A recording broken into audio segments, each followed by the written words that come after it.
திருவள்ளுவருடைய திருமலர் அடிகளை நன்றாக போற்றி வணங்கி சத்குருநாதரின் பேரருளினால் நாம் இன்று ஒப்புரவு அறிதல் அப்படிங்கிற இந்த அதிகாரத்தினுடைய குறட்பாக்களை தொடர்ந்து படிக்க போறோம்.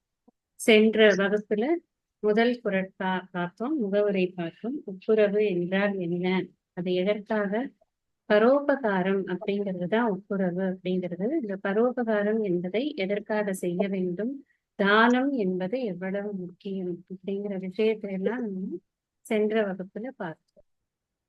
இன்னைக்கு நாம 212வது குறள் பார்க்கணும். முதல் குறள், கைமாறு வேண்டா கடப்பாடு மாறி மாற்று எந்நாற்றும் கொல்லோ உலகு.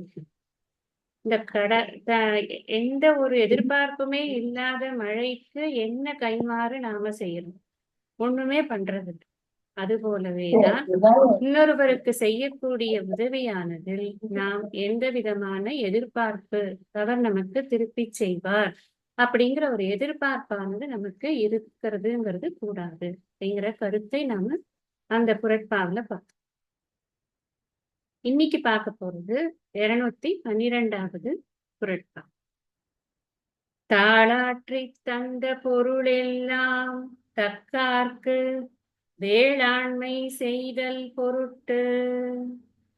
தாளாற்றி அப்படின்னு சொன்னா அயராது முயன்று உழைத்து அப்படின்னு அர்த்தம். முயற்சி செய்துதான் ஒவ்வொரு பைசாவும் நமக்கு வருது.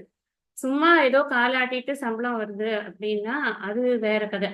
ஆனா பொதுவாக அறவழியில் தர்மமாக ஒருவன் பணம் சம்பாதிக்கிறான் அப்படின்னு சொன்னா நிச்சயமாக காலை முதல் மாலை வரை கஷ்டப்பட்டு உழைக்கணும். எந்த ஜாபா இருந்தாலும் சரி, பிரைம் மினிஸ்டர் ஜாப்ல இருந்து ஒரு விவசாயியா அவங்க இருக்காங்க அப்படின்னா கூட, அந்த படிக்க வேண்டாம் உடல் உழைப்பு தான் அப்படின்னு இருக்காங்கன்னா கூட, அந்த ஒரு ஒர்க்குக்கு கூட எல்லாத்துக்குமே படிச்சவங்களா இருக்கட்டும் படிக்காதவங்களா இருக்கட்டும் உழைப்பு அப்படிங்கிறது அங்க ரொம்ப முக்கியமா இருக்கு.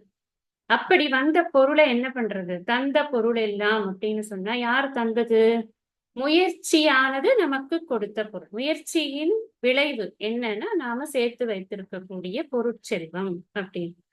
திடீர் பணக்காரங்களை பார்த்தாலே நமக்கு தெரிஞ்சிடும். ஒரு கஷ்டமும் படாம திடீர்னு எப்படியோ பணம் வந்தது அப்படின்னா அவங்களோட பிஹேவியர் பார்த்தா தெரியும்.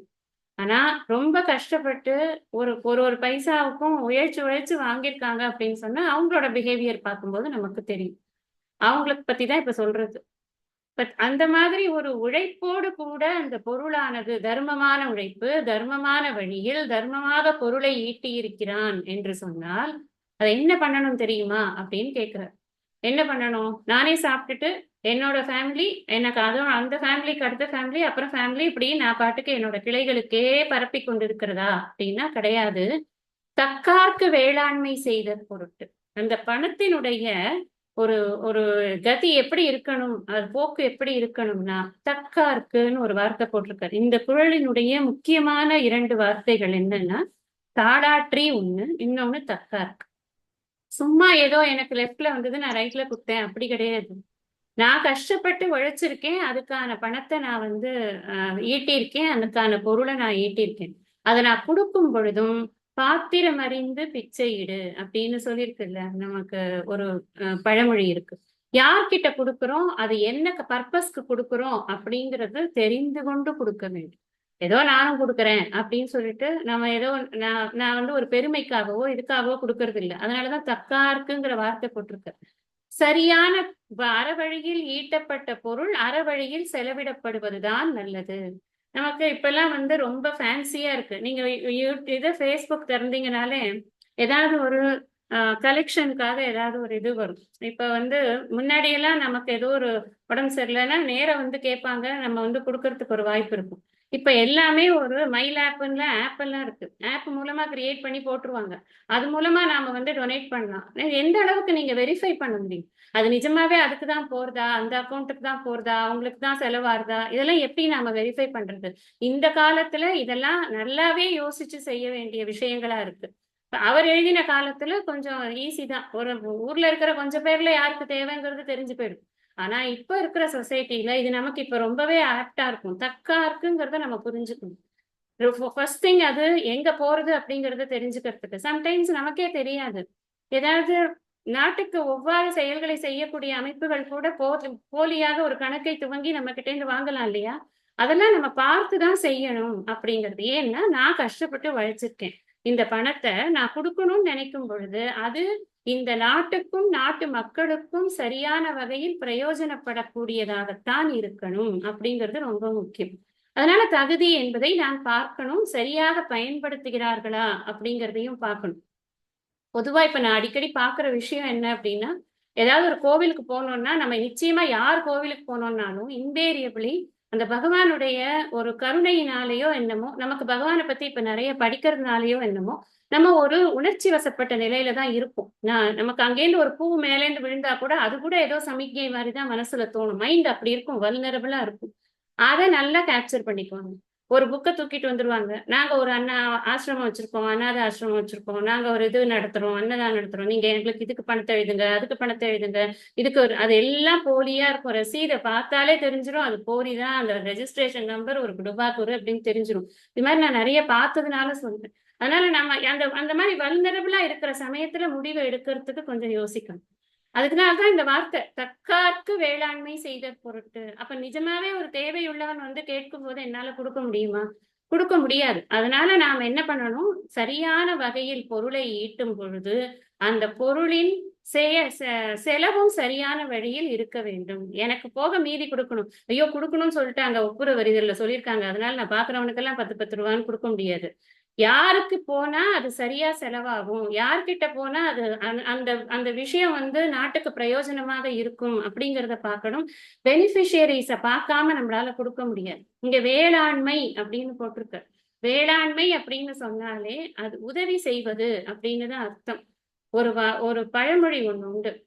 வேளாளன் என்பான் விருந்திருக்க உண்ணாதான் அப்படின்னு. அப்படின்னா என்ன அர்த்தம் அப்படின்னா, ஒருவர் பசித்து இருக்கும் பொழுது, அல்லது ஒருவருக்கு சாப்பாடு போட வேண்டும் அப்படிங்கிற பொழுது, அவர் கொடுக்காம அவனால சாப்பிட முடியாது.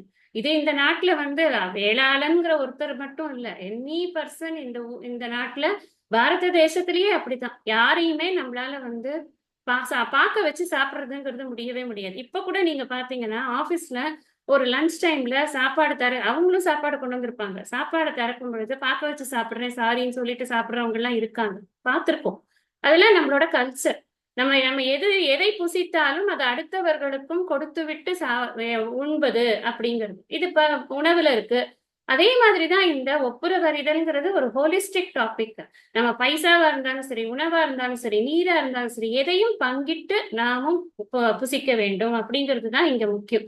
இதுல தற்கார்க்குன்னு சொன்னதுனால நம்ம ஒரு விஷயத்த புரிஞ்சுக்கணும். அத சரியான இடத்துக்கு குடுக்கறதுக்கு நாம கொஞ்சம் மெனக்கெடணும். அதுக்கு மெனக்கெட்டா பண்ணிடலாம். ஒண்ணும் பிரச்சனை கிடையாது. பொதுவாக பணத்திற்கு 3 கதி இருக்கு அப்படின்னு சாஸ்திரம் சொல்றது.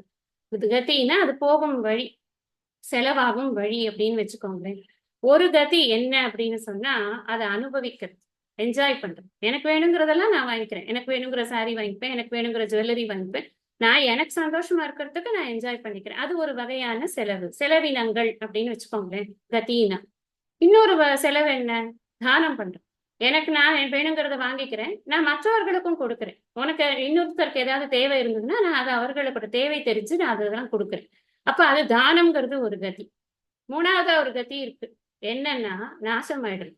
இந்த நாசம்ங்கிறது நாசம்னா அழிந்து போறது. இந்த பணம் வந்து எப்ப அது மாரி ஆகும்னா, தனக்கும் அனுபவிக்காமல், யாருக்கும் கொடுக்காமல், அப்படியே வச்சு வச்சு பூட்டி வைக்கிறானே. பாடுபட்டு தேடி பணத்தை பூட்டி புதைத்து வைத்த கேடுகெட்டு மானிடரே கேளுங்கள். கூடுவிட்டிங்கு ஆவிதான் போன பின்னே ஆரே அனுபவிப்பார் பாவிகால் அந்த பணம்னு கேட்டா இல்லையா? அந்த மாதிரி எதுக்காக அந்த பணம் வாங்கி வச்சு அப்படின்னா சேர்த்து வீட்டுக்கு அடியில ஒரு பெரிய நிலவரையை ஏற்படுத்தி அது பூரா பணத்தை நான் பார்த்தேன். இப்போ இந்த டிமானிட்டேஷன் டைம்ஸ்லயும் சரி, அதுக்கப்புறமும் இப்ப ரீசெண்ட்ல எல்லாம் கூட எங்கெங்கயோ வந்து ஒரு வீடு பூரா அடியில அன்றுக்கிறவங்கள பணம். எனக்கு புரியவே இல்லை. என்ன பண்ணுவாங்க அதெல்லாம் வைத்துக்கொண்டு? செல்லரித்து போகாதா? அது என்னதான் இருந்தாலும் காகிதம் தானே. நம்மளுடைய ஜெனரேஷனுக்கு அப்புறமா ஒரு 10 ஜெனரேஷன் கழிச்சு அந்த வீட்டை ஏதோ பண்ணினாங்கன்னாக்க பார்த்துட்டு சிரிக்க மாட்டாங்களா? இதெல்லாமா யாராவது பண்ணியிருப்பாங்க? இப்படி கூட ஒரு எண்ணம் இல்லாத ஜனங்கள் இருக்காங்க பாருங்க. அதுதான் இந்த நாசம் அப்படிங்க. நாசம்னா அது யாருக்குமே பிரயோஜனப்படாது. உருப்படாம போயிடும் அது அப்படின்னு. அதுதான் இந்த இந்த குறளை பொறுத்தின வரைக்கும் நமக்கு டேக்அவே என்னன்னா, பணம் வரக்கூடிய வழி முயற்சி செய்ததாக இருக்க வேண்டும். அதனால தாளாற்றி தந்த பொருள் எல்லாம் முயற்சியினால் வந்த பணமாக இருக்க வேண்டும். பொருள் பணமோ பொருளோ வந்ததாக இருக்க வேண்டும். அது செல்வதற்கு இல்லையா, செல்லும் கதி தகுந்தவனுக்கு செல்ல வேண்டும். அதனால இங்க 2 விதமான விஷயத்தை சொல்றார். உன்னுடைய நீ சம்பாதிக்கிறதும் சரியான வகையில சம்பாதிச்சிருக்கணும், கொடுக்கறதும் சரியான கைக்கு போகணும் அப்பா அப்படிங்கறத இந்த இடத்துல சொல்றார். 213வது குறளை பாருங்க. புத்தேள் உலகும் ஈண்டும் பெறல் அரிதே ஒப்புரவின் நல்ல பிற. இந்த புத்தேள்ங்கிற வார்த்தை புதுசு இல்லை, நமக்கு முன்னாடி பார்த்திருக்கோம். எங்க பார்த்திருக்கோம்? வாழ்க்கை துணை நலம் அப்படிங்கிற அதிகாரத்துல நம்ம பார்த்திருக்கோம். பெற்றால் பெருந்திற் பெருஞ்சிறப்பு புத்தேளிர் வாழும் உலகு. அங்க என்ன பார்த்தோம்? புத்தேளிர் அப்படின்னு சொன்னா என்ன? வானுலகத்தவர்கள் வாழக்கூடிய உலகு, ஸ்வர்க்கம் அப்படின்னு அங்க பார்த்திருக்கோம். புத்தேள் உலகம்னு சொன்னா என்ன அர்த்தம்னா, தேவர்கள் வானுலகத்தவர்கள் வாழக்கூடிய உலகம் ஸ்வர்க்கம் அப்படின்னு அர்த்தம். உலகத்தும் ஒரு உண்மைக்காரம் போட்டுக்க. உம்முன்னா என்ன? சேர்த்துக்கோ அதை.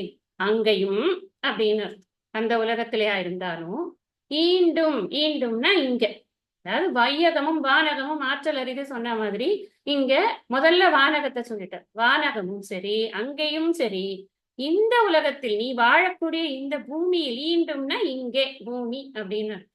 பெறல் அரிதே அப்படிங்கிற பெறல், அந்த பெறலுக்கு என்ன அர்த்தம்? பெறுவது என்று அரிதுன்னா என்ன?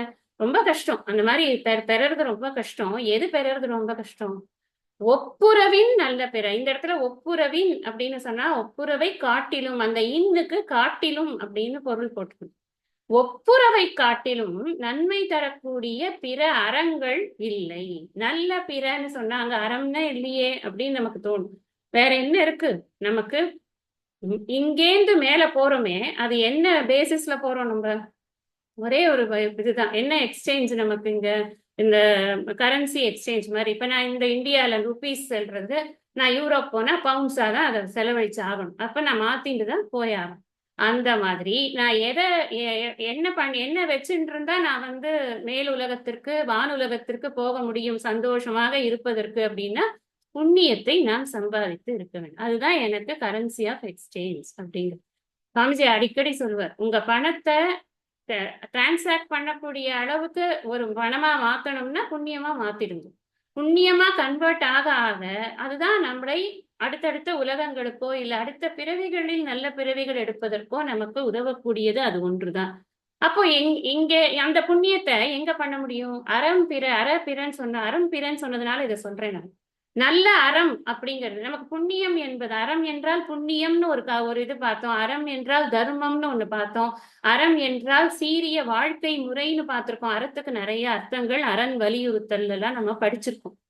அப்ப அதை விட நல்ல அறம் இல்லைன்னா அந்த அறத்தினால எனக்கு கிடைக்கக்கூடிய பலன் மிக அதிகம்னு நம்ம புரிஞ்சுக்கணும். ஒப்புரவின் நல்ல அறம் நல்ல பிற அப்படின்னு சொன்னார்னா, ஒப்புரவை காட்டிலும் ஒரு ஒப்புரவுன்னா ஏதோ அந்த வேர்டு நம்ம ஞாபகம் வரணுங்கிறதுக்காக அதையே திருப்பி திருப்பி சொல்லி கொண்டிருக்கிறேன். ஒப்புரவுன்னு சொன்னா என்ன? அடுத்தவர்களுக்கு உதவுவது. அதுவும் எப்படி? உலக நடை அறிந்து தேவை அறிந்து உதவுவது. அதான் ரொம்ப முக்கியம். அடுத்தவர்களுக்கு நம்மிடம் இருக்கக்கூடிய பொருளை அவர்களுடைய தேவை அறிந்து கொடுத்து விட்டு நாம் இந்த உலகத்தை விட்டு போனோம்னு சொன்னா அப்பதான் நம்மளுக்கு கரன்சி எக்ஸ்சேஞ்ச் நிறைய கிடைக்கிறது. அதை வச்சுட்டு நம்ம மேல் உலகம் போகலாம். சரி, அங்க போய் நான் நிறைய இந்த மாதிரி தான தர்மம் எல்லாம் பண்ணி அங்கேருந்து நான் மறுபடியும் அதுக்கு மேல எங்கேயான உலகம் எல்லாம் கிடைக்குமா? எனக்குன்னா கிடைக்காதுங்கிறது சாஸ்திரம் இல்ல. நீ சொர்க்கலோகத்துக்கு போனா சொர்க்கத்துல பொறுத்தின வரைக்கும் போகம் தான். நீ நல்லா என்ஜாய் பண்ணலாம். இளமை மாறாத ஒரு உடல் கொடுப்பார்கள். அந்த உடலை நீ வைத்துக் கொள்ளலாம். அதுக்கு வியாதி வைக்க ஒண்ணுமே வராது. அங்க எல்லா போகங்களும் என்ஜாய் பண்ணலாம். உடம்புக்கான போகங்கள், இந்த இந்திரியங்களுக்கான சுகங்கள் எல்லாம் அங்க பலவிதமாக கிடைக்கிறது. எல்லாமே என்ஜாய் பண்ணலாம். முடிச்சதுக்கு அப்புறமா திரும்பி பழையபடி மத்திய லோகத்துக்கு தான் வந்தாகணும். அந்த புண்ணியம் அப்படிங்கிற அந்த கரன்சி, அங்க இருக்கிற வீசா எப்படி வேணா வச்சுக்கோ, அந்த எக்ஸ்பயர் ஆயிடுச்சுன்னு திரும்ப பழையபடி இங்க வந்துடும். அப்படி வர அங்கேருந்து அங்க போறதுக்கு புண்ணியம் பண்ணலாம். அங்கேருந்து இங்க வரத்துக்கு புண்ணியம் எல்லாம் பண்ணிட்டு இருக்க முடியாது. இதுக்கு என்ன பிரமாணம்னா சாஸ்திரம் தான் பிரமாணம். புண்ணியம் பாபம் பத்தி மறுபிறவி அதெல்லாம் பத்தி பேசுறது சாஸ்திரம் தான். அதனாலதான் திருவள்ளுவர் எழுதி இருக்கக்கூடியது சாஸ்திரத்தின் அடிப்படையில் தான் அப்படின்னு நாம் சொல்றோம். வேற யாராவது ஒருத்தர் சொர்க்கத்தை பார்த்துட்டு வந்தவங்க இருக்காங்களா நமக்குள்ள? யாருமே இல்லையே. பார்த்துட்டா எப்படி இங்க வர முடியும்? இங்க அதே ஃபார்ம்ல வர முடியுமா? வர முடியாது. அதனால நாம அறநூல்கள் தான் நமக்கு பிரமாணம். பிரமாணத்தை பத்தி முதல் கிளாஸ்லயே சொல்லியிருக்கேன். பிரமாணம்ங்கிறது இது கொடுக்கக்கூடிய அறிவை இன்னொன்று கொடுக்க முடியாது. யாராவது நம்ம கிட்ட வந்து நான் நேத்திக்கு தாங்க சொர்க்கத்துக்கு போனேன், இந்திரனை பார்த்தேன், அங்க ரம்பைய கூட பார்த்தேங்க, திலோத்தம கூட அங்கதாங்க இருக்காங்க, இப்படி எல்லாம் பேசினாங்கன்னா அவரை தூக்கி கொண்டு போய் வேற எங்கேயானு வச்சிருவாங்க. It is not practically happening. அது பார்க்கவும் முடியாதுங்கிறது நமக்கு தெரியும். அதனால சாஸ்திரம் என்ன சொல்றதுன்னா, நீ புத்தேளின் உலகம், நீ அங்க புத்தேள் உலகத்திற்கு போனால் கூட உன்னால் இந்த ஒப்புரவு என்ற அறத்தை செய்ய முடியாது. இந்த ஒப்புரவு என்ற அறம் தான் இருப்பதிலேயே மிகச் சிறந்த அறமாக இருக்கிறது. இந்த உலகத்தில் கூட நீ செய்யக்கூடிய அறத்திலேயே மிக உயர்ந்ததான அறம் எது அப்படின்னு சொன்னா அது ஒப்புரவு தான் அப்படிங்கிறத இங்க வந்து நிர்ணயம் பண்ணி கொடுக்குறது. நம்ம எதுக்காக எல்லாருக்கும் ஹெல்ப் பண்றோம்? நமக்கு அடுத்தவங்களுக்கு ஹெல்ப் பண்றதுக்கான பிரைமரி ரீசன் என்ன அப்படின்னு கேட்டா என்னோட சந்தோஷம்தான் முதல் ரீசன். இல்ல எனக்கு வந்து அவங்கள பார்த்தாலே கஷ்டமா இருக்கு, வாடிய பயிரை கண்ட போதெல்லாம் வாடினேன் அப்படின்னு எல்லாருமே இருக்கிறது. எல்லாருக்கும் இருக்கக்கூடிய காமன் சொல்றேன், நான் சாமான்யமாக இருக்கக்கூடிய காரணம் என்ன? எனக்கு கொடுத்தா ஒரு சந்தோஷம் கிடைக்கிறதுப்பா, எனக்கு ஒரு ஹாப்பினஸ் இருக்கு, நான் கொடுத்துருக்கேன் அப்படிங்கிற ஒரு ஹாப்பினஸ் என்கிட்ட இருக்கு. அந்த ஹாப்பினஸ்க்கு தான் ஆரம்பிக்கிறது. அதுக்கப்புறம் அந்த கொடுத்தேங்கிற எண்ணமும் போற அளவுக்கு மனது வந்து தூய்மை ஆகிறது. அதுதான் இந்த கொடுக்கறதுல தானத்துல இருக்கக்கூடிய ஒரு விசேஷம்ங்கிறது. அதுதான் முதல்ல கொடுக்கறச்சே நான் கொடுத்தேங்கிறது இருக்கும் மைண்ட்ல, அப்புறமா போக போக அது போயிடும். நல்ல தானம் பண்ண பண்ண என்ன ஆகும்னா மனசுல அது ஒரு கல்மிஷமா இருக்கிறது அதுவும் போயிடும். எனது அப்படிங்கிற எண்ணமே ஸ்வத்துவ நிவர்த்தி தான் தானம்னு சொல்லியிருக்கு இல்லையா, அது போயிடும் நமக்கு. நம்ம வால்மீகி ராமாயணத்துல பாக்குறோம், ராமர் காட்டிற்கு போகும் பொழுது அங்க இருக்கக்கூடிய அவர்கள் அனைவரையும் அழைத்து வேண்டிய விஷயங்களை எல்லாம் தானம் செய்துவிட்டு சங்கல்பம் செய்து கொண்டு காட்டிற்கு கிளம்புகிறார். தானம் செய்துவிட்டு காட்டிற்கு கிளம்புகிறார். நம்முடைய கல்ச்சர்ல ஒரு யாத்திரை பண்ணணும்னு நினைச்சோம்னா கூட அந்த யாத்திரைக்கு கூட தானங்கள் உண்டு. யாத்ரா தானம் அப்படின்னே பேர். இப்ப காசி யாத்திரை போனோம் யாராவது அப்படின்னு சொன்னா அதுக்கு முன்னாடி வீட்டுல ஒரு தானத்தை பண்ணணும். அதுக்குன்னு சில முறைகள்லாம் இருக்கு. அந்த முறைகள்ல தானங்களை பண்ணிவிட்டு அதற்கு பிறகு அங்க காசிக்கு போயிட்டு திரும்ப ராமேஸ்வரத்துக்கு போயிட்டு திரும்ப வந்ததுக்கு அப்புறம் சமாராதனை அப்படின்னு ஒண்ணு பண்ணுவாங்க.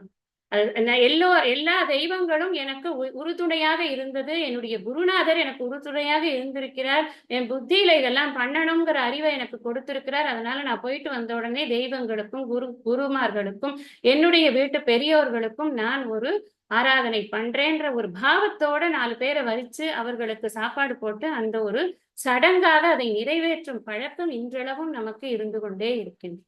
அதனால இந்த தானம்ங்கிறது நமக்கு தானத்துலதான் எல்லா நல்லதும் இருக்கு அப்படின்னு மகாநாராயண உபனிஷத்துல சொல்லியிருக்கு. தானே சர்வம் பிரதிஷ்டிதம் தஸ்மா தானம் பரமம் வதந்தி அப்படின்னு. தானம் தான் மிக பெருமையான விஷயம். அதனாலதான் தானம் கொடுக்கக்கூடிய ஒன்றை இன்னொன்றால் கொடுக்க முடியாது, நிறைய தானம் பண்ணுங்கோ அப்படின்னு எல்லா சாஸ்திரங்களும் நமக்கு கொடுக்கிறது. சுவாமிஜி இந்த இடத்துல 2 தானம் வகை 2 விதமாக அந்த தானத்தை பிரிக்கணும் அப்படின்னு சொல்லி அதை சொல்லி கொடுக்குறாரு. எப்படி அப்படின்னா வைதிக தானம், லௌகிக தானம் அப்படின்னு 2 விதமாக தானத்தை பிரிக்க முடியும். இந்த வைதிக தானம் அப்படின்னு வைதிகன்னு வந்தாலே வேத வழிப்படி தானம் அப்படி புரிஞ்சுக்கும். அப்படின்னா என்ன அப்படின்னா வேத புஸ்தகத்துல இருக்க அப்படி இல்லை, அதாவது மந்திரோக்தமா மந்திரம் சொல்லி இந்த தானத்தை இன்ன காரணத்திற்காக இன்னாருக்கு நான் கொடுக்கிறேன் அப்படிங்கிற மந்திரம் மூலமாக இந்த தானத்தை நாம் செய்வது. இது வந்து இந்த வேதோக்தமான தியானம் பண்ணும் பொழுது அதுக்குன்னு சில முறைகள் இருக்கு. தானத்தை பெறக்கூடியவர் இருக்கார் இல்லையா, அவர் நமக்கு மிகப்பெரிய ஒரு வாய்ப்பை கொடுக்கிறார். நீங்க யோசிச்சு பாருங்க, எனக்கு ஒரு பெரிய ஒரு ஒரு ஒரு சொர்க்கத்துக்கு போறதுக்கான ஒரு வாய்ப்பு கிடைக்கும் அப்படின்னா அந்த காரியத்தை நான் பண்ணும் பொழுது அந்த காரியத்திற்காக உறுதுணையாக அந்த தானத்தை வாங்கிக்கிறவர் இல்லைன்னா நான் யார்கிட்ட கொண்டு கொடுப்பேன்? நான் இந்த மாதிரி ஏதோ பாவனையா நான் ஒரு இடத்துல தானம் பண்றேன்னு பண்ண முடியாது. ஒருத்தர் வாங்கிட்டாதான் அந்த தானம் வந்து உண்மையிலேயே நிறைவடையும். அப்ப வரக்கூடிய அந்த தானம் பெறக்கூடியவர் இருக்காரே அவர் எனக்கு உதவி செய்வதற்காகத்தான் வந்து கொண்டிருக்கிறார். அவரை நான் எப்படி இது பண்ண வைதிகமாக சொல்றேன், இதெல்லாம் வைதிகமான முறையில சொல்றேன், லௌகிகம் அதுக்கப்புறம் சொல்றேன். வைதிகமாக பண்ணும் பொழுது அந்த வரக்கூடியவருக்கு இவ்வளவு பெரிய ஒரு ஸ்தானத்தை கொடுத்து அவரை அமர வைத்து அவருக்கு பாத பூஜை செய்து பாத்தியம் அர்க்கியம் எல்லாம் கொடுத்து அவருக்கு மரியாதைகள் செய்து மாலையிட்டு சந்தனம் இட்டு எல்லாம் பண்ணணும். அவருக்கு எல்லாம் பண்ணி முடிச்சுட்டோ அந்த தானத்துக்குன்னு இருக்கக்கூடிய பொருட்களை அவர் அருகில் வைத்து நீங்கள் எடுத்துக்கொள்வீர்களாக எல்லாம் மந்திர ரூபமாக அவர் சொல்லி கொடுப்பார் வாத்தியார், நம்ம சொல்லிடுவோம், அவர்கள் எடுத்துக்கொள்வார். இந்த விஷயத்துல ஒரே ஒரு எக்ஸெப்ஷன் இருக்கு அப்படின்னு சொல்லியிருக்கார் சுவாமிஜி. அது நமக்கும் தெரியுது, இந்த எக்ஸாம்பிள சொன்ன உடனே புரியுது நமக்கு. என்ன எக்ஸெப்ஷன் அப்படின்னு சொன்னா, கன்யா தானம் பண்ணும் பொழுது மட்டும் தானத்தை பெறுபவர் நின்று கொண்டு அந்த தானத்தை தானமாக கொடுக்கக்கூடிய அந்த பெண்ணை அமர வைத்து அப்புறம் தான் அப்படிதான் கொடுக்குறாங்க. அப்போ இதுல நம்ம என்ன புரிஞ்சுக்கிறதுக்கு இருக்குன்னா, தானத்துக்கான பொருள் இருக்குல்ல, அது வசந்ததா போயிடுறது கன்யாதானம் என்று சொல்லும் பொழுது.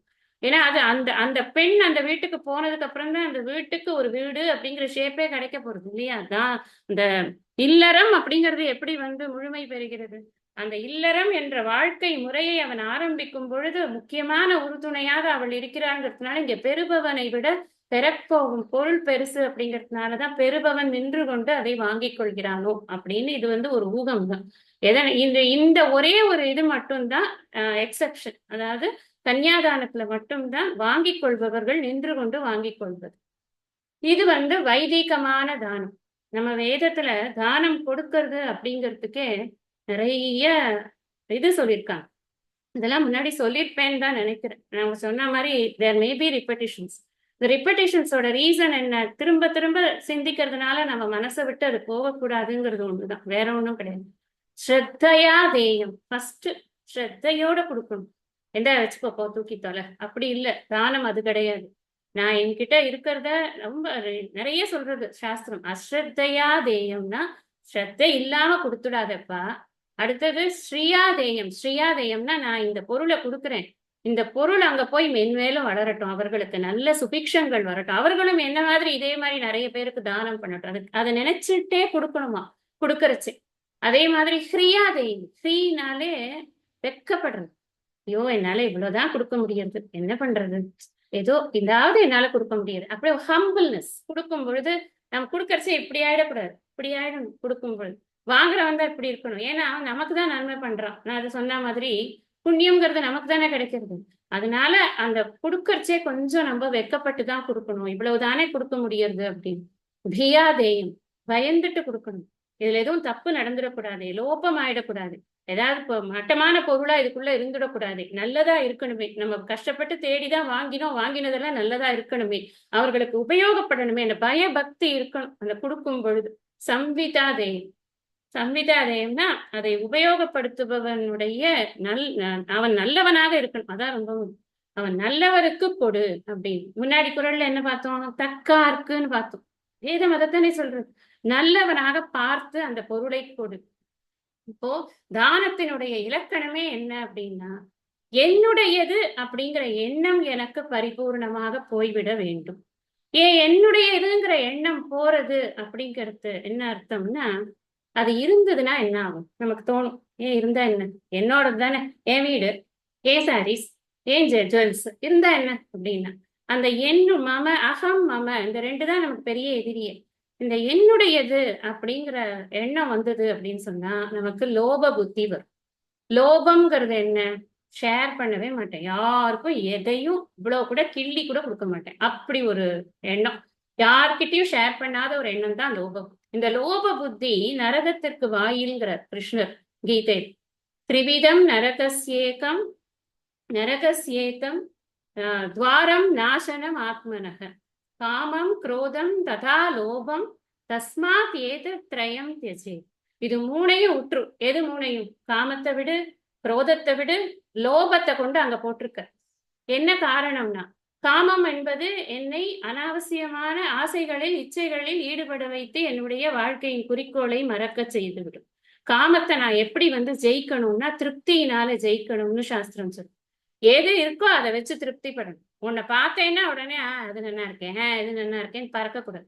காமம் என்பது அப்படித்தான் நம்மளை ஆக்கும். அதனால அதை திருப்தியினால ஜெயிக்க வேண்டும். அப்ப குரோதம். குரோதம் என்பது என்ன? ஆனா அடங்காத ஆத்திரம் இல்லையா? கோபம். கோபத்தை எப்படி ஜெயிக்கிறது? பொறுமையினால. க்ஷமாதான் கோபத்துக்கு எது ஆன்டிடோட், மருந்து. க்ஷமானா பொறுமை. நிறைய பொறுமை வேணும். பொறுமை இருந்தா அடுத்தவங்களுக்கு உடனே எனக்கு பதில் சொல்ல தெரியாது, என்ன பார்த்தா இப்படி சொன்னேன் அப்படி கேட்கறத விட இப்ப பதில் சொல்லிதான் ஆகணுமான்னு ஒரே ஒரு கேள்வி உள்ளுக்குள்ள கேட்டு பார்த்தோம்னா அப்படியே அடங்கும். அது நம்மளே அதெல்லாம் வெரிஃபை பண்ணிக்கலாம். இது வெரிஃபையபிள் ட்ரூத் தான் இந்த விஷயம். Self verifiable. ஏன்னா யார் யாருக்கு எப்பப்ப என்னென்ன சுச்சுவேஷன்ல கோவம் வரும்னு நம்ம எப்படி தெரியணும் இல்லையா? அதனால நம்ம வெரிஃபை பண்ணி பார்த்தோம்னா தெரியும். பொறுமை அப்படிங்கிற விஷயத்த நம்ம கை கொண்டோம்னு சொன்னா பொறுத்தவனுக்கு எந்த காரியத்தை விடாலும் சாதிக்கலாம். 3வது என்ன? லோபம். இந்த லோபத்துக்கு தான் மருந்து வந்து தானம்.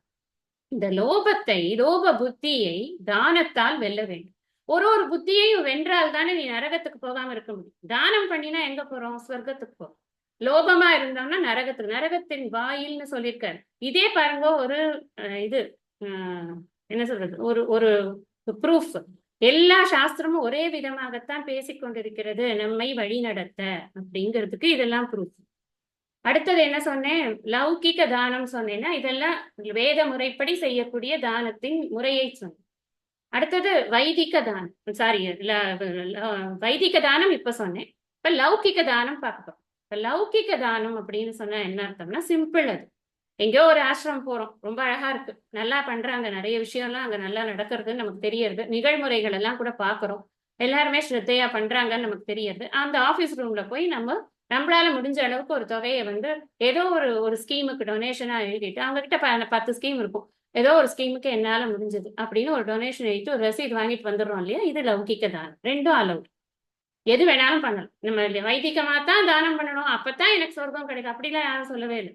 இந்த தானத்தின் வகைகள் 2 இருக்கு. இதுல எந்த தானத்தை பண்ணினாலும் நம்ம தானம் பண்ணும்போது என்ன ஆட்டிடியூட் இருக்கு? இது என்னோட பொருள் அல்ல, நான் இவருக்கு கொடுக்கிறேன்.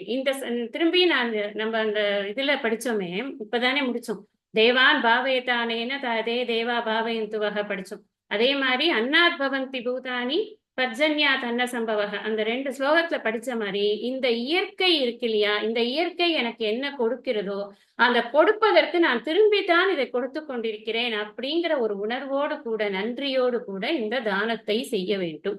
இதுல வைதிக முறையில செஞ்சாலும் சரி, இந்த முறையில செஞ்சாலும் சரி, எந்த முறையில வேண்டுமானாலும் செய்யலாம் அப்படிங்கிறது இந்த இதுல என்னன்னா, இதை விட ஒரு பெரிய அறம் இல்லைங்கிறது தான் இதுல கேட்ச் பாயிண்ட். தானம் இந்த பரோபகாரம் செய்வதை காட்டிலும் ஒரு பெரிய அறம் இல்லை. அங்க பரிமேலழகர் பாயிரத்துல, அதாவது அதிகார பாயிரம்னு ஒரு பாயிரம் எழுதுறார். அந்த பாயிரத்துல அவர் சொல்ற விஷயம் ரொம்ப ரொம்ப முக்கியம். என்னன்னா, உலக நடை அறிந்து செய்ய வேண்டும் அப்படி. அன்னப்ப என்ன தேவையோ அப்படி செய்யணும், அதுதான் ரொம்ப முக்கியம். நான் செய்யறேங்கிறத விட நான் செய்யறது எந்த அளவுக்கு யூட்டிலைஸ் ஆகுது அப்படிங்கிறத பார்த்து கரெக்டா செய்யணும். அந்த கருத்துக்கள் தான் நம்ம இந்த 2வது குறள்லையும் பார்த்தோம். இப்ப அதனால அப்படி செய்யும் பொழுது அது மிகவும் உயர்ந்த தானம் அப்படிங்கிறதையும் 3வது குறள்ல பார்த்தோம். 4வது குறள் படிக்கலாம்.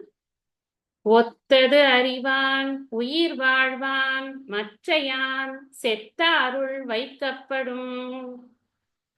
நீங்க தொடர்ந்து கவனிச்சு கொண்டே வந்தீங்கன்னா இந்த விஷயம் உங்களுக்கு புரியும். வள்ளுவர் ரொம்ப அழுத்தமாக சொல்ல வேண்டிய ஒரு விஷயத்தை அவர் இந்த இறந்ததற்கு சமம், இறந்தவனுக்கு சமம், அப்புறம் வெளிந்தாரின் வேறல்ல, அப்புறம் இங்க செத்தாருள் வைக்கப்படும், இப்படி எல்லாம் ஒரு ஒரு ஹார்ஷா கொடுப்பார். எதுக்குன்னா அப்ப அது ரொம்ப முக்கியம்னு நம்ம தெரிஞ்சுக்கிறது. நிறைய குறள்கள்ல நம்ம இந்த கருத்தை பார்க்கறோம், இந்த மாதிரி இருக்கிறது. அது ஒரு ஸ்டைல் ஆஃப் பிரசன்டேஷன், வள்ளுவருடைய ஸ்டைல் ஆஃப் பிரசன்டேஷன். நம்ம இது எதுல எல்லாம் இப்படி சொல்லியிருக்கார் அப்படின்னு எடுத்து பார்த்தோம். இதெல்லாம் நான் உங்களுக்கு ஹோம்ஒர்க், எதுல எல்லாம் இப்படி சொல்லியிருக்காரு அப்படின்னு எடுத்து பார்த்தோம்னா அதனுடைய கருத்தை சிந்திக்கும் பொழுது அது எவ்வளவு தூரத்துக்கு அவர் ரொம்ப அதுக்கு கவனம் கொடுக்கணும்னு எதிர்பார்க்கிறார் அப்படிங்கிறது நமக்கு புரியும். அவர் எதிர்பார்க்கறதுக்காக நம்ம பண்றதுன்னு இல்லை, அவ்வளவு தூரத்துக்கு அது முக்கியத்துவம் இருக்கு அப்படிங்கிறது நமக்கு புரியும். இப்ப இந்த குறளுக்கு அர்த்தம் பார்க்கலாம். ஒத்தது அறிவான். இந்த ஒத்ததுங்கிறத தான் பரிமேலழகர் உலக நடை அறிந்துன்னு பேசுறார் அங்க உரைப்பாயில். ஒத்தது அப்படின்னு சொன்னா சமுதாயத்தினுடைய தேவையை நன்கு அறிந்து, அவன் உலக நடை அறிந்து, அறிவான் அப்படின்னா அறிந்து, உயிர் வாழ்வான், மனித உடலில் வாழ்ந்து கொண்டு இருக்கக்கூடியவன், மற்றையான் செத்தாருள் வைக்கப்படும், இதற்கு வேறானவன் செத்தாருள் வைக்கப்படும் அப்படிங்கிறது. இப்போ உயிர் வாழ்வான் அப்படின்னு சொன்னா இதுல முதல்ல இந்த ஒத்தது அறிவான்கிறத முதல்ல நம்ம பார்ப்போம், அதுக்கப்புறம் உயிர் வாழ்வானுக்கு வருவோம். ஒத்தது அறிவான் அப்படின்னு சொன்னா, நான் என்ன ஒரு சிச்சுவேஷன்ல நான் எப்படி ஃபீல் பண்ணுவேனோ அதே ஃபீலிங் தான் அந்த சிச்சுவேஷன்ல இருக்கிற இன்னொருத்தருக்கு இருக்கும் அப்படிங்கிற அந்த ஒப்புமை எனக்கு புரியணும். நான் பசியில இருக்கேன், எனக்கு பசிச்சா எப்படி இருக்குமோ அது மாதிரிதான் பசிச்சா இருக்கிற பசியில இருக்கிற இன்னொருத்தருக்கு இருக்கு. நான் பணம் காசு இல்லாம திண்டாடுறேன், எப்படியோ என் பசங்களுக்கு ஃபீஸ் கட்டணும்னு நினைக்கிறேன். எனக்கு என்ன தவிப்பு இருக்குமோ அந்த தவிப்பு தான் இன்னொரு பணங்காசு இல்லாம இருக்கிற இன்னொரு தாய் தந்தையருக்கு இருக்கு. இதெல்லாம் ஒத்தது அறியது. அந்த இந்த சொசைட்டிக்கு நிறைய தேவைகள் இருக்கு. அது என்ன தேவை எனக்கு எப்படி இருக்கோ அந்த அளவுக்கு தானே அவர்களும் துடிக்கிறார்கள் அப்படிங்கிற ஒரு ஒரு புத்தி இருக்கு இல்லையா? அனைத்து உயிர்களையும் ஒன்று போல பார்ப்பது. எனக்கு வந்தா அந்த இதுல ஒரு இது ஜோக் வரும், உனக்கு வந்தா ரத்தம் எனக்கு வந்தா தக்காளி சட்னியா. அதெல்லாம் பாருங்க, ஆழ்ந்து பார்த்தோம் என்று சொன்னால் பல பேருடைய இது எப்படி இருக்கு, ஆட்டிடியூட் எப்படி இருக்குன்னா, தனக்கு வந்தாதான் அதுக்கு வந்து ஒரு பெரிய வேல்யூ இருக்கு. இன்னொருத்தருக்கு ஒரு பிரச்சனை வந்ததுன்னா அந்த பிரச்சனை ஒரு அதெல்லாம் பெரிய விஷயம், இதெல்லாம் சொல்ல கூப்பிட்டு வந்துட்டாங்க பாவக்க, இதெல்லாம் ஒரு பெரிய விஷயமா, நான்லாம் இதை விட எத்தனையோ பார்த்திருக்கேன் அப்படின்னு உட்காந்து புறம்பு பேசிட்டு உட்காந்துருக்கு. அப்படி கிடையாது. என்னை விட அவங்க கஷ்டப்படுறாங்கன்னாவது புரிஞ்சுக்கணும். அட்லீஸ்ட் நானாவது எப்படியோ சமாளிச்சுட்டு வரேன், அவங்களுக்கு எவ்வளவு கஷ்டம் இருக்குமோ தெரியல. அந்த அந்த ஒரு தன்னையும் இன்னொருத்தரையும் வேறாக பாராத அந்த நிலை.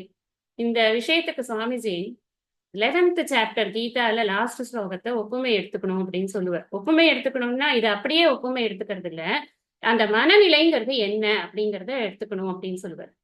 மத் கர்ம கிருத்து மத் பரமக மத் பக்தக சங்க வர்ஜிதக நிர்வைரக சர்வபூதேஷு எஸ்ஸ மாமேதி பாண்டவர். இதுல எத்தனை விஷயம் சொல்லியிருக்கார். என்னை முன்னிட்டு நீ காரியங்கள் செய், என்னையே மேலான பொருளாக கொள், என்னிடம் பக்தி செலுத்து, எந்த விஷயத்தின் மீதும் நீ பற்றை வைக்காதே, சங்க வர்ஜிதக. அடுத்ததுதான் முக்கியம், நிர்வைரக சர்வபூதேஷு. எந்த ஒரு உயிரினத்திடமும் நீ சர்வபூதேஷும் கொட்ட, எந்த ஒரு உயிரினத்திடமும் நீ எந்த ஒரு வெறுப்பும் கொள்ளாதே. சிம்பிளா சொல்லணும்னா என்ன அர்த்தம், எந்த ஒரு விருப்பும் வெறுப்பும் இல்லாமல் இறைவன் இட்ட கட்டளையாக இந்த உலக வாழ்க்கையை ஒரு வழிபாடாக எந்த பயனையும் எதிர்பார்க்காமல் காரியங்களை செய்து கொண்டு வாழ்ந்து கொண்டு வருபவன் யக ச மாமேதி பாண்டவர், அவன்தான் என்னையே அடைகிறான். அப்படின்னா என்ன, இந்த இடத்துல கிருஷ்ணர் புல்லாங்குழல் வைத்துக் கொண்டிருக்கும் கிருஷ்ணர்னு அர்த்தம் இல்லை, அந்த பரம்பொருள் அப்படின்னு அர்த்தம். எந்த நேம் ஃபார்மே இல்லாத அந்த பரம்பொருள். அந்த யாருக்கு அந்த ஒரு பாவனை இருக்கோ, எனக்கு என்னோடதுங்கிறது ஒண்ணு கிடையாது, எனக்கு செய்யக்கூடிய காரியத்துல ஒரு விருப்போ வெறுப்போ கிடையாது. இத்தனையும் நான் எதுக்கு விளக்கமா சொல்றேன்னா, ஒத்தது அறிவானுக்கு தான் சொல்லிட்டு இருக்கேன். அந்த ஒத்தது அறிவான்கிறவன் அப்படி இருக்கணும். இந்த சமூகத்தின் தேவை அறிவதோடு கூட அந்த சமூகத்தையும் என்னையும் வித்தியாசமாக பார்க்காத ஒரு மனநிலை. எங்கு நோக்கினும் நான் தான், அங்க எவ்வுயிர்க்கும் அவ்வுயிராய் எங்கெங்கும் எங்கெங்கு காணிலும் நீ என்றோ பராபரமே அப்படின்னு இந்த பராபர கண்ணியில ஒரு பாட்டு. எல்லா உயிர்களிலும் உயிராக இருப்பது எது, அது அந்த அந்த பரம்பொருள் தானே இருக்கிறது, அது எனக்குள்ளேயும் இருக்கே. அதனால நான் வந்து ஒரு ஒப்புமை காண்கிறேன், ஒவ்வொரு உயிரிலும் ஒரு ஒப்புமை காண்கிறேன். அந்த அந்த ஒரு எண்ணம் யாருக்கு வருதோ, பிற உயிர்களுடைய தேவையை அறிவதுங்கிறது அப்படித்தான் பண்ண முடியும். இல்லைன்னா நான் பாட்டுக்கு நான் ஒரு ஏசி ரூம்ல உட்காந்துட்டு இருப்பேன், யாராவது வந்து சொல்லுங்கப்பா சொன்னாங்கன்னா நான் வந்து ஏதாவது செக்க சுவிச்சு கொடுப்பேன். அப்படிலாம் பண்ண முடியாது, ரொம்ப நாளைக்கு ஆகாது. இறங்கினாதான் ஃபீல்டுல இருக்கிற கஷ்டம் தெரியும். ஏதோ ஒரு விஷயம், எந்த விஷயமா இருந்தாலும் பாருங்க, நீங்க இறங்கலைன்னா மனிதர்களுடைய கஷ்டத்தை எப்படி புரிஞ்சுக்கிறது நம்ம, அது கஷ்டம். அதனாலதான் ஒத்தது அறிவான். அப்படி உண்மையிலேயே நான் அடுத்தவர்களுக்கு செய்ய வேண்டும் என்று நினைத்தால் நான் முதல்ல பார்க்கணும், தெரிஞ்சுக்கணும், என்ன ப்ராப்ளம்னு புரிஞ்சுக்கணும், அதுக்கப்புறம் தான் நான் பண்ண முடியும். இந்த என்ன சொல்றார், உயிர் வாழ்வான்னு சொல்றாருல்ல, அது வந்து ரொம்ப ரொம்ப ஒரு முக்கியமான வேர்டு. ஏன் அப்படின்னா, நீங்க யோசிச்சு பாருங்களேன், இப்ப நான் வந்து சும்மா படுத்துட்டு இருக்கேன், நான் இப்படி எழுந்துக்கோன்னு சொல்லும் பொழுது நான் வந்து ஒருவேளை நான் வந்து இல்லைன்னு வச்சுக்கோங்க, என்னோட மூச்சே இல்லைன்னு வச்சுக்கோங்க, அப்ப நான் என்ன பண்ண மாட்டேன், நான் ரெஸ்பாண்ட் பண்ண மாட்டேன். ஒருவேளை எனக்கு மூச்சு இருக்கு, நான் இப்படி பண்றேன், இப்படி பண்ணும் பொழுது என்ன தட்டினேன் அப்படின்னு நான் ஒரு தட்டு தட்டி விடுறேன். அப்ப நான் என்ன பண்றேன் தெரியுமா, நான் ரியாக்ட் பண்றேன். என்ன ஒருத்தர் தட்டினாங்க, நானும் திருப்பி தட்டுறேன், நான் ரியாக்ட் பண்றேன். ஆனா இங்க உயிர் வாழ்வான்னு சொல்லும் பொழுது என்ன வார்த்தை, இந்த வார்த்தைக்கு என்ன தெரியுமா உட்பொருள், நான் இப்படி தட்டுறேனா, சொல்லுங்க அப்படின்னு கேட்கிறேன் பாத்தீங்களா, அப்போ நான் ரெஸ்பாண்ட் பண்றேன். நீங்க யோசிச்சு பாருங்க, இந்த ரெண்டுக்கும் ரியாக்ட் பண்றதுக்கும் ரெஸ்பாண்ட் பண்றதுக்கும் உள்ள டிஃபரன்ஸ் யோசிச்சு பாருங்க. சுவாமி தயானந்த சரஸ்வதி சொல்லுவார், டோன்ட் ரியாக்ட், ரெஸ்பாண்ட். அப்படி ரொம்ப ப்ரொஃபவுண்ட் வார்த்தை.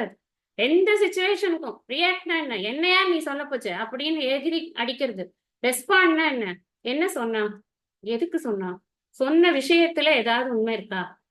அது எனக்கு சுட்டுறதா? அப்படியெல்லாம் யோசிக்கிறது தான் ரெஸ்பான்ஸ். அப்போ உயிர் வாழ்வான்ங்கிறவன் என்ன பண்ணுவான்னு நம்ம புரிஞ்சுக்கணும். இந்த சொசைட்டில இப்படி இருக்கா? அப்ப நான் என்ன பண்ணணும்? என்னோட ரோல் பிளே என்ன? நான் ஏதோ ஒண்ணு பண்ண வேண்டியது இருக்குல்ல? சரி நான் வரேன். நான் உடனே வரேன். உடலால செய்யணுமா? பணத்தால செய்யணுமா? பொருளால செய்யணுமா? போய் 10 பேர்கிட்ட வாங்கணுமா? நான் வரேன். இதெல்லாம் தான் உயிர் வாழ்வான். இதெல்லாம் பண்ணாம, ஓ அப்படியா? அச்சச்சோ! அவ்ளோ பேர் போயிட்டாங்களா? அப்படியா? என்ன பண்றது? சரி, சரி. சாமி இருப்பார் பார்த்துப்பார். அப்படிலாம் பண்ணினா, அவன் பேரு செத்த அருள் வைக்கப்படும் அப்படின்னு சொல்லிட்டார். அவ்வளவுதான். ரெஸ்பான்ஸ் இல்லாத ஒரு மனுஷனா இருக்கவே முடியாது. அதான் ரொம்ப முக்கியம். நான் என்கிட்ட பணம் பின்னாடி சொல்லப் போறேன். பின்னாடி வரக்கூடிய குறட்பாக்கள்ல நம்ம பார்ப்போம். பணம் இருந்துதான் இன்னொருத்தனுக்கு உதவி செய்யணும்னு அவசியம் இல்லை. மனம் இருந்தாலே போதும். மனசு இல்லாம பணத்தை வச்சுட்டு என்ன பண்ண முடியும்? பெருசு பெருசா நான் 27 மாடி, இப்ப 30 மாடிக்கு வீடு கட்டிட்டு இருக்கிறது ஒரு பெரிய பெருமையா? ஒண்ணுமே இல்லாதவன்ட்ட ஒண்ணுமே இது இல்லாதவனுக்கு ஏதோ ஒரு வேளை கஞ்சி என்னால ஊத்த முடியலன்னா நானும் பணத்தை வச்சுட்டு என்ன பண்றது? அதுதான் இங்க ஒத்தது அறிவான் அவன் தான் உயிர்வான். நம்ம புரிஞ்சுக்கணும். அந்த அர்த்தத்தை கரெக்டா புரிஞ்சுட்டோம்னு வச்சுக்கோங்களேன். Respond to the need of the society, that is more important. இன்னைக்கு தேதிக்கு அதுதான் ரொம்ப முக்கியம். ஒரு இடத்துல குழந்தைகளுக்கு நான் பார்த்தேன். ஒரு ஒரு கொஞ்ச நாள் முன்னாடி ஒரு அரசு பள்ளியில குழந்தைகளுக்கு ஆசிரியர்களே கிடையாது. அப்படியே கதறி அழறாங்க. அந்த அந்த பேரண்ட்ஸ் எல்லாம் இதுல டிவியில கதறி அழறாங்க. என் குழந்தை படிக்க முடியலையே, நான் தான் படிக்காம போயிட்டேனே, நான் என்ன பக்கத்துல பள்ளி இருக்குன்னு அரசு பள்ளியில சேர்த்தேனே, யாருமே சொல்லி கொடுக்கறதுக்கு இல்லையே, அந்த ஊர்ல யாரும் போஸ்டிங் போட்டா வரமாட்டேங்குது. ஈவன் ஒரு ஒரு ஒரு ஒரு அக்கம் பக்கத்துல இருக்கிற படிச்சவங்க கூட அதுக்கு ரெஸ்பாண்ட் பண்ணி அந்த குழந்தைகளுக்கு படிப்பு சொல்லி கொடுக்கணும் அப்படின்னு நினைக்கல. இப்படியெல்லாம் இருக்கு சொசைட்டி. இல்லாமலாம் கிடையாது. அதனாலதான் இந்த ரெஸ்பான்ஸுங்கிறத நாம தான் டிசைட் பண்ணணும். என்னால எந்த அளவு பண்ண முடியுமோ, என்னால ஒருத்தனுக்கு அறிவை கொடுக்க முடியுமா கொடுக்கணும், என்னால ஒருத்தனுக்கு பொருளை கொடுக்க முடியுமா கொடுக்கணும். இதெல்லாம் நம்மளோட மனசுல ஏற்படக்கூடிய ஒரு எண்ணங்களை பொறுத்து நம்ம பண்ணலாம். யார் யாருக்கு எது எது சௌகரியமோ இது பண்ணி, இதுக்கெல்லாம் எதுவும் ரூல்ஸ் கிடையாது. அதனால இந்த உயிர் வாழ்வான்ங்கிறத கரெக்டா புரிஞ்சுக்கும். ரெஸ்பாண்ட் பண்றவன் தான் உண்மையிலேயே உயிர்வான். ரெஸ்பாண்ட் பண்றவன் ஒத்தது அறிந்தவனாக இருப்பான். அவனாலதான் ரெஸ்பாண்டே பண்ண முடியும். அதான் ரொம்ப முக்கியம். அந்த உயிர் எதுக்கு? உயிர் இல்லாம இருக்கிறதுனால எந்த காரியமும் இல்லை இல்லையா? உயிர் இருக்குனாலே என்ன அர்த்தம்? அந்த உயிர் இருக்கிறதுனால காரியங்கள் நடக்கும்னு அர்த்தம். அப்ப காரியங்கள் செய்யக்கூடியவனாக அவன் இருக்கு. அவன் உடம்பு நல்லா ஆக்டிவா இருக்கு. ஆனா உலகத்துக்கு அவன் ரெஸ்பாண்டே பண்ணலன்னா அப்புறம் அவன் உசுறு இருந்தா என்ன, உசுறு இல்லாட்டா என்ன? யூஸ்லெஸ். அதுதான் அதுக்கு அர்த்தம். 215 படிக்கும். ஊருணி நீர் நிறைந்தற்றே உலகவாம் பேரறிவாளன் திரு. இதுக்கு அடுத்த 2 குறட்பாக்கள். இந்த 3 குறட்பாக்களுமே ரொம்ப முக்கியமான ஒரு ஆங்கிள் பேசுறது. ஃபர்ஸ்ட் இந்த ஆங்கிள் என்னன்னு பார்க்கலாம். உலகு அவாம், இதை கொண்டு போட்டு பொருள் வச்சுக்கிறதுக்கு, உலகு அவாம் பேரறிவாளன் திரு ஊருணி நீர் நிறைந்தற்றே அப்படின்னு இதை ரீஅரேஞ்ச் பண்ண. உலகு அவாம் அப்படின்னா என்ன அர்த்தம்னா, உலக மக்கள் விரும்பக்கூடிய அப்படின்னு. அவானா என்ன? ஆசைப்படும். எல்லா உலக மக்கள் எல்லாருக்கும் ரொம்ப ஆசையா இருக்கும். எதை பார்த்து? பேரறிவாளன் திரு. இங்க வெறும் அறிவாளன் இல்ல, பேரறிவாளன் அப்படின்னு போட்டிருக்க. அறிவு இருக்கிறது அப்படிங்கிறது எதுக்கு அப்படின்னா, அறிவின் துணை கொண்டு இந்த உடல் உள்ளம் இது இரண்டையும் ஆள்பவன் எவனோ அவனே அறிவாளன் அப்படின்னு நம்ம புரிஞ்சுக்கணும். அதுலயும் பேரறிவாளன் அப்படின்னா, இந்த முன்னாடி சொன்ன ஒத்தது அறிவான் இருக்கான் இல்லையா, அவனை போல நிர்வைர சர்வபூதேஷு, இந்த உலகம் முழுவதும் இருக்கக்கூடிய ஒரு விஷயத்துல கூட எனக்கு பற்றுதலும் இல்லை, எனக்கு வெறுப்பும் இல்லை, அனைத்தையும் நான் ஒன்று போல என்னால் பார்க்க முடியும் அப்படிங்கிற ஒரு எண்ணம் கொண்டவன், அப்படிங்கிற ஒரு அறிவு கொண்டவன். அந்த அறிவின் துணை கொண்டு இந்த உடல் உள்ளம் இரண்டையும் ஆண்டு கொண்டு இருக்கக்கூடியவன் பேரறிவாளன். அப்ப என்ன இவ்வளவு பெரிய விளக்கமா ஒண்ணுத்துக்கு அப்படின்னா, சிம்பிளா சொல்லணும்னா, எந்த விதமான ஆசைக்கும் அடிமையாகாத தர்மமான வாழ்க்கையை வாழ்ந்து கொண்டு இருக்கும். தர்மமான வாழ்க்கை வாழக்கூடியவன் அந்த அந்த ஒரு ஸ்டேட்டஸை நிச்சயமாக பெற முடியுது இல்லையா? இப்ப அறிவுன்னு சொன்னா படிப்புனாலதானே வரும். படிப்பு அப்படிங்கிறது எதுக்கு நமக்கு? 2 விஷயம் பண்றோம். இந்த புத்தியில படிக்கிற விஷயத்தெல்லாம் ஏத்திக்கிறோம். இந்த புலன் இன்பங்கள் இருக்கு பாருங்க. புலன் இன்பங்கள் அப்படிங்கிற விஷயத்தையும் இந்த புத்தியில தான் ஏத்தி வச்சுருக்கோம். கண்ணால பார்த்தா எப்படி இருக்கும்? காதால கேட்டா எப்படி இருக்கும்? அப்படிங்கிற விஷயங்கள் எல்லாம் இந்த புலன் இன்பங்களை அனுபவிக்க வேண்டும்ங்கிறதும் இந்த மனசு புத்தியை வைத்துக் கொண்டுதான் நம்ம செய்யறோம். நல்ல விஷயங்களை கேட்பதை ஸ்டோர் பண்ணி வச்சிருக்கிறதும் அதே புத்தியில தான் நம்ம ஸ்டோர் பண்ணி வச்சிருக்கோம். புத்தி ரொம்ப டெக்னிக்கலான விஷயமா இருக்கு. எல்லாத்தையும் நல்லது கெட்டது எல்லாத்தையும் ஸ்டோர் பண்ற ஒரே ஸ்டோர் ஹவுஸா அதுதான் இருக்கு. ஒரு நேரம் நமக்கு புலன் இன்ப இச்சை வந்திருக்கு அப்படின்னு சொன்னா அப்ப படிப்புல இச்சை போக மாட்டேங்குது. ஒரு நேரம் படிப்புல இச்சை இருக்கு அப்படின்னா அப்ப புலனின்ப இச்சையானது போகக்கூடாது, நியாயமாக போனா படிப்பு போயிடும். சோ இது 2ல ஏதாவது ஒண்ணுதான் நமக்கு வந்து சீரியஸா பண்ண முடியும். நீங்க இதை யோசிச்சு பாத்தீங்கன்னா தெரியும். யார் புலனின்பத்துக்கு ரொம்ப இம்பார்ட்டன்ஸ் கொடுக்குறாங்களோ அவங்களால படிப்புல அவ்வளவா கான்சென்ட்ரேட் பண்ண முடியாது. படிப்பு அதிகமா இருக்குன்னா புலனின்ப நாட்டங்கள் குறைவாக இருக்கும். அல்டிமேட்லி படிக்கிறது அப்படிங்கிறது எதுக்காக அப்படின்னா பணம் சம்பாதிக்கிறதுக்காக தான், இல்லையா? புலனின்ப நாட்டங்களை எல்லாம் விடுத்து நான் ரொம்ப தீவிரமாக படிக்கிறதுங்கிறது எதுக்குன்னா பணம் சம்பாதிக்கிறதுக்கு தான். அப்ப ஒவ்வொரு கணமும் நான் எதுக்கு செலவு பண்றேன்? படிக்கிறதுக்காக செலவு பண்றேன். அந்த படிப்புனால எனக்கு பணம் கிடைக்கும். இந்த பணத்தை வைத்துக்கொண்டு நான் என்ன செய்யறது? இவன் தான் பேரறிவாளன். இவன் சம்பாதித்த வகை இதுதான். கஷ்டப்பட்டு அவன் எந்த ஒரு புலனின்பத்திற்கும் ஆட்படாமல் எப்பொழுதும் படிப்பே கதி என்று இருந்து படித்து அவன் சம்பாதித்து ஒரு செல்வத்தை சேர்த்து வைத்திருக்கின்றான். அந்த செல்வம் உலக அவாம் அப்படிங்கிற உலக அவாமல் உலகு அவாம். உலகு அவாம் ஏன் உலகத்திற்கு அது ரொம்ப பிடிச்சிருக்குன்னா இப்ப அவனுக்கு புலனின்ப நாட்டம் இல்லையா? இல்லைங்கிறதுனால அவனுக்கு படிப்புலதான் நாட்டம் இருக்குங்கிறதுனால அவன் பெற்ற கல்வி அந்த அறிவானது அவனை வழி நடத்துகின்ற காரணத்தினால அவன் கெட்ட செயல்களுக்கு செல்ல மாட்டான். மேற்கொண்டு அவனிடம் இருக்கக்கூடிய செல்வமானது அவனுக்கு மட்டும் பயன்படுவதோடு கூட இந்த ஒத்தது அறிவான் அப்படிங்கிற ஒரு இது இருக்கிறதுனால அவனுக்கு அந்த ஒரு பார்வை இருக்கிறதுனால அவன் அதை மற்றவருக்கு பங்கிட்டு கொடுப்பதற்கும் அவன் பயன்படுத்துவான். அதனாலதான் உலகு அவா அப்படின்னு உலகத்துக்கே பிடிச்சிருக்கு. அவனுக்கு நல்லா சேரட்டும், அவன்கிட்ட நல்லா சேர்ந்ததுன்னா நல்லது. ஏன்னா நல்லவன், நல்ல புத்திசாலி. எப்படி அதை வந்து நான் மற்றவங்களுக்கு செலவு பண்ணணும்னு அவனுக்கு தான் தெரியும். அதனால அவன்கிட்ட நல்லா சேரட்டும் உலகமே ஆசைப்படுறதா. அது எதற்கு ஒப்பாக இருக்கிறது அப்படின்னா ஊருணி நீர் நிறைந்து அற்றே அப்படின்னு. நீங்க போயிருப்பீங்க எல்லாரும் இந்த காரைக்குடி தேவக்கோட்டை அந்த ரூட்ல எல்லாம் போனீங்கன்னா இது ஊருணி, இத வந்து யாரும் மாசுபடுத்தக்கூடாதுன்னு போர்டு வச்சிருப்பாங்க. இந்த ஊருக்கான ஒரு நீர் நிலை இது. எல்லாரும் வந்து தண்ணி எடுக்கக்கூடிய இடம். ஊருணினா ஊறக்கூடிய இடம். நீர் வந்து ஊறிக்கொண்டே இருக்கும். ஒரு பெரிய ஒரு சின்ன மலை மாதிரி இருக்கும். அதுக்குள்ள ஒரு சின்ன ஒரு குளம் மாதிரி இருக்கும். அதுல வந்து சுனை மாதிரி இருக்கும். அதுல வந்து நிறைய தண்ணி ரொம்ப நல்லா இருக்கும். யாரும் டிஸ்டர்ப் பண்ணக்கூடாது. முன்னாடி காலத்துல அதுக்கு காவல் எல்லாம் போட்டிருக்கிறதாக நம்மளுடைய சரித்திரத்துல எல்லாம் இருக்கு. குளக்காவல், ஊருணி காவல் எல்லாம் இருந்திருக்கு. அந்த நீரு யாராவது ஒருத்தருக்கு இந்த தெருவுக்காரங்க தான் வரணும், அந்த தெருவுக்காரங்க தான் வரணுங்கிறதெல்லாம் கிடையாது. அந்த ஊர்ல யாரா இருந்தாலும் அதுதான் ஊருணி. அந்த ஊருணில இருந்து அவங்க எடுத்துக்கலாம். அது மாதிரி இவர்கிட்ட இருக்கிற பணமானது யாருக்கு தேவையோ அவர்களுக்கு அது பிரயோஜனப்படும். நீருங்கிறதுக்கு என்ன தன்மை இருக்கு? நீர் இல்லாம இருக்க முடியாது. நீரின்றி அமையாது உலகு. முதல்லயே படிச்சிட்டோம். நீருங்கிறது ரொம்ப இன்றியமையாத ஒரு விஷயம். அது மட்டுமல்ல, நீர் என்பது விரும்பப்படக்கூடியதாக இருக்கு. எதை வேணாலும் வேண்டாம் எனக்கு அப்படின்னு சொல்லுவோம். தண்ணி வேண்டாம்லாம் யாரும் சொல்லவே மாட்டாங்க. ஏன்னா எல்லா பர்பஸ்ஃபுல்லான ஒரு விஷயம்னா தண்ணி தான். எல்லா பர்பஸ்க்கும் உணவாகவும் இருக்கிறது, உணவை சமைப்பதற்கான ஒரு இதுவாகவும் இருக்கிறது, பொருளாகவும் இருக்கிறது, தூய்மைப்படுத்துவதற்கான பொருளா இருக்கு. நீருக்கு அவ்வளவு உபயோகங்கள் இருக்கு. இந்த உயிர் வாழ்வதற்கு அது ரொம்ப அவசியமானதாக இருக்கிறது. அதனால இன்றியமையாததானது இந்த நீர். சேம் ஈக்குவல் டு இன்றியமையாததான ஒரு விஷயம் என்ன அப்படின்னு சொன்னா அது இந்த பேரறிவாளனுடைய இந்த நல்ல ஒரு தெளிந்த அறிவை பெற்றவன் எந்த ஒரு புலனின்பங்களிலும் இச்சை இல்லாத அவனுடைய அந்த செல்வமானது இந்த ஊருணிக்கு இருக்கக்கூடிய நீரை போல அனைவரும் பயன்படுத்தக்கூடிய அளவிற்கு அது இருக்கிறது அப்படிங்கிறது அந்த கருத்து.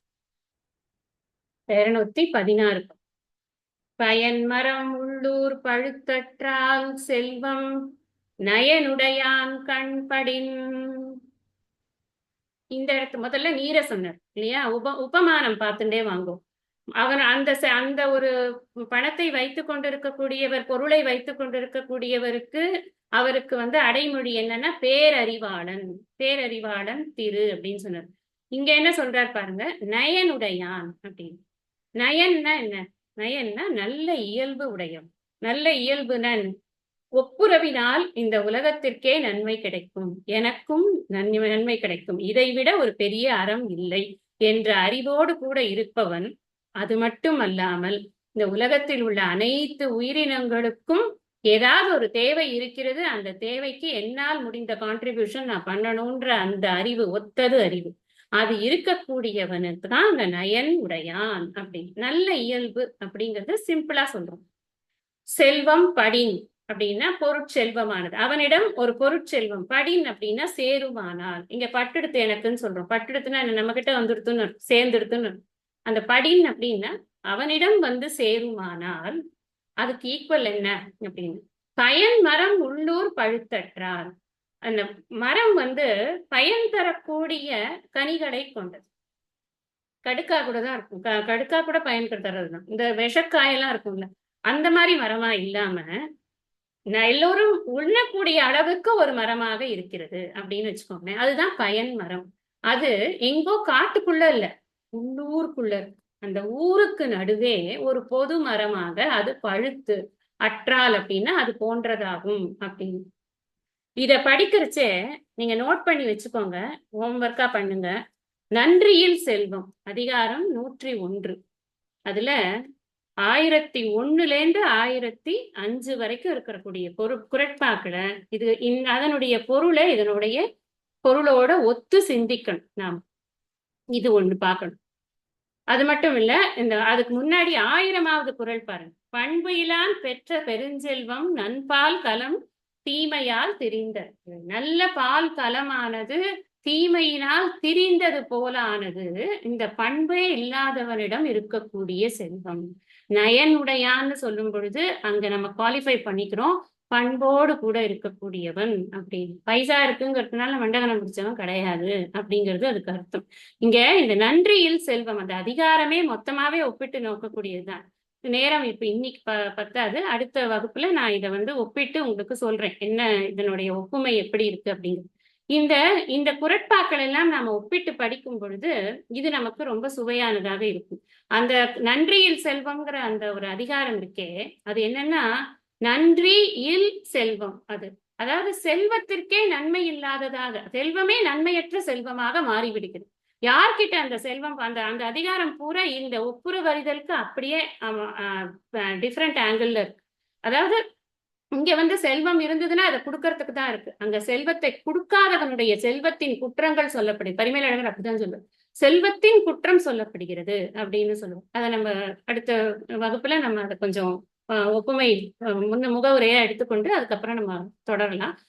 இப்ப நம்ம இந்த குறளை பார்க்கலாம். இந்த குறளுக்கான டைரக்டா மீனிங்க பார்த்துக்கணும்.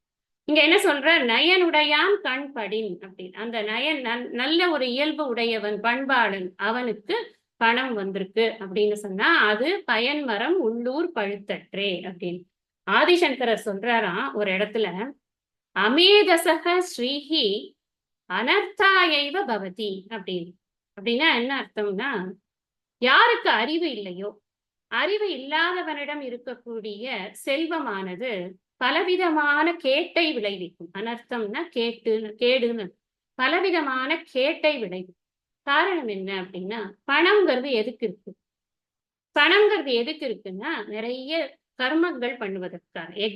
யஜ்யங்கள்னா எனி குட் ஒர்க்ஸ், அதுக்குதான் பணம் இருக்கு. இந்த ஒப்புரவு பண்றதுக்கு தான் பணமே இருக்கு அப்படின்னு வச்சுக்கோங்க. நிறைய யாக யஜ்யங்கள் பண்ணுவதற்கு, இந்த சமூகத்திற்கான சேவைகளை செய்வதற்கு அப்படிங்கிறதுக்கு தான் தனம் என்பது கொடுக்கப்பட்டிருக்கு. நமக்கு போக பாக்கிய நம்ம நிறைய பேருக்கு ஹெல்ப் பண்ணும். சரி, அது எதுக்கு பண்றோம் அப்படின்னு, எதுக்கு பண்ணுவோம் நம்ம? எதுக்கு பண்றோம்னா அதனால நமக்கு ஒரு புண்ணியம், அதிர்ஷ்டமான அபூர்வமான புண்ணியம் ஒன்று கிடைக்கிறதுன்னு நம்ம இதுல பார்த்தோம். கீதை யஜ்யத்தினால வருது அபூர்வம் அப்படின்னு. அந்த புண்ணியம்ங்கிறது நமக்கு என்ன கொடுக்கும்னா, நமக்கு ஏற்படக்கூடிய துன்பங்களை அது போக்கக்கூடியது இல்லையா? அது சுகத்தை கொடுப்பதனால் துன்பங்கள் நமக்கு நீங்குகிறது. இந்த துன்பங்கள் விளைவிக்கக்கூடிய வினைகள் இருக்கு இல்லையா, பாப வினைகள், அதெல்லாம் நீங்க மனம் தூய்மையாகிறது. அதே விஷயம்தான் கீதையில என்ன படிக்கிறோம்? நிஷ்காம கர்மம் எதற்காக செய்கிறோம்? மன தூய்மைக்காக. ஆதிசங்கரர் இதெல்லாம் நான் என் வார்த்தை இல்லை, இதெல்லாம் ஆதிசங்கரருடைய விளக்கம். இந்த இந்த இந்த ஒரு வார்த்தை, இந்த ஒரு சென்டென்ஸ்க்கான விளக்கம் என்னன்னா, இதனுடைய பலன் என்ன அப்படின்னா, அங்கதான் வித்யானது பிரகாசிக்கிறது. அந்த தூய்மையான மனதில் மட்டும்தான் வித்தையானது பிரகாசிக்கிறது. அப்போ இந்த பணத்தினுடைய பலன் என்ன? பணத்தினுடைய பர்பஸ் என்ன அப்படின்னா, பணத்தினுடைய பர்பஸ் நானே வைத்துக் கொள்வதல்ல. முன்னாடியே சொல்லியிருக்கேன், லோப புத்தி என்பது கூடாது. அது மற்றவர்களுக்கு கொடுப்பதற்குத்தான். அப்படி கொடுக்கும் பொழுதுதான் என் மனம் தூய்மை அடைகிறது. தூய்மையான மனதில் தான் நான் வந்த வரவை முடிப்பதற்கான காரியங்களை செய்ய முடியும். ஞான யோக்கியதா பிராப்தியர்த்தம்னு நம்ம கீதையில பார்த்தோம். செல்வந்தர் ஆகிறது ஒரு பெரிய விஷயம் இல்லை. அதனால என்ன பர்பஸ் அது பார்க்கணும். இங்க பயன் மரம்னு சொல்லியிருக்காரு இல்லையா? இப்போ உள்ளூர்ல ஒரு மரம் வந்து பழுத்து இருக்கு, நிறைய இது இருக்கு, கனிகள் இருக்கு அப்படின்னா என்ன பண்ணுவோம்? எல்லாத்தையும் பறிச்சு எல்லாருக்கும் டிவைட் பண்ணி எடுத்துக்குவோம். அதானே இது.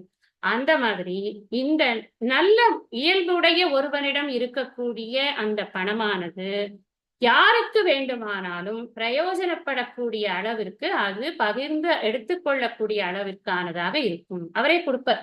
நம்மளா போய் அவர்கிட்ட லூட்டிங் பண்ண வேண்டாம், அவரே கொடுப்பார். எப்படி இப்போ நம்ம இதுல பார்ப்போமே, எனக்கு அந்த இது நல்வழின்னு நினைக்கிறேன். நல்வழியா எதுல படிச்சேன் ஞாபகம். மரம் பழுத்தால் வவ்வாலை வாவென்று கூவி இறந்தழைப்பார் யாவரும் இங்கில்லை. சுரந்த அமுதம் கற்றா தரல் போல் கரவாது அளிப்பரேல் உற்றார் உலகத்தவர். அவர்தான் உலகத்தவருக்கு உற்றாரம். அதனாலதான் உலகவாம் பேரறிவாளன் திரு. யோசிச்சு பாருங்க, எதுக்கு உலகம் வந்து சந்தோஷப்படணும்? ஏன்னா உலகத்திற்கு உற்றார் ஆகுறாங்க. அவன் வேண்டியவன் ஆயிடுறான். யாருக்கு வேணாலும் அவன் கொடுப்பான். இந்த பாட்டு, இந்த நல்வழிதான் நினைக்கிறேன். இந்த பாடலும் இந்த குரலும் ஒப்பிட்டு நோக்க தகுந்தது. நம்ம யாரும் கூப்பிடுறது கிடையாது. பழுத்து போயிடுத்து அப்படின்னு தானே வந்து எடுத்துக்கிறாங்களா இல்லையா? அந்த மாதிரி இந்த ஒரு நல்ல ஒரு மனம் இருக்கக்கூடிய ஒரு இது வந்து மனதை பற்றி சொல்லப்பட்டு, நல்ல மனம் இருக்கக்கூடிய ஒரு பண்பாளனிடம் இருக்கக்கூடிய செல்வமானது எப்படி ஒரு மரம் பழுத்தால் அனைவருக்கும் உபயோகமாக இருக்கிறதோ, அது மாதிரி அவனுடைய செல்வமானது அனைவருக்கும் உபயோகமாக இருக்கக்கூடியதாக இருக்கு அப்படின்னு இதுல கருத்து. இதுக்கு இன்னும் கொஞ்சம் கூட விளக்கம் இருக்கு. அந்த ஒப்புமை பண்ணி நம்ம நன்றியில் செல்வத்தோட படிக்கணும். அதை நம்ம அடுத்த வகுப்புல படிச்சுட்டு அப்புறம் மீதி இருக்கிற குறட்பாக்களை நம்ம அடுத்த வகுப்புல படிக்கலாம்.